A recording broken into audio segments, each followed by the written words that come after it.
Pemirsa, durian memiliki aroma yang kuat dan rasa yang khas. Banyak orang yang sangat menyukai buah ini, tetapi ada pula yang memilih untuk menjauhi buah durian. Ada banyak alasan seseorang menghindari buah ini, mulai dari aromanya yang menyengat hingga kandungan gizi yang efek samping dan bisa muncul akibat konsumsi durian secara berlebihan. Lalu bagaimana tips agar tetap sehat meski makan durian? Simak laporannya berikut ini.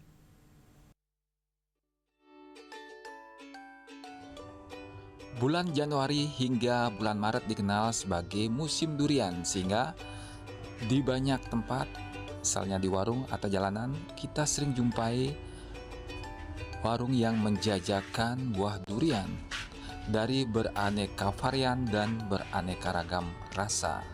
Sebenarnya buah durian sama seperti buah pada umumnya, namun buah ini mengandung kalori tinggi dan mengandung vitamin C, vitamin B6, kalium, dan tiamin.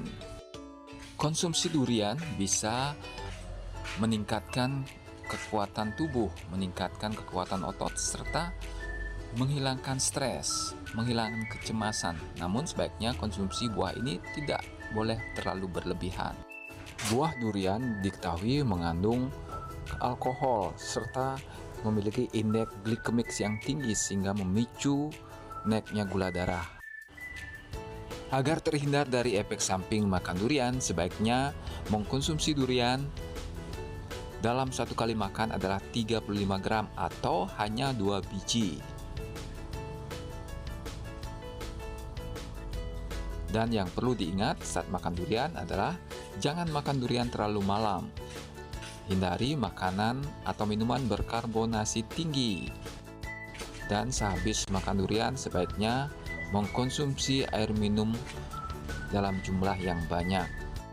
Di samping itu, sebaiknya memilih durian yang tidak terlalu matang.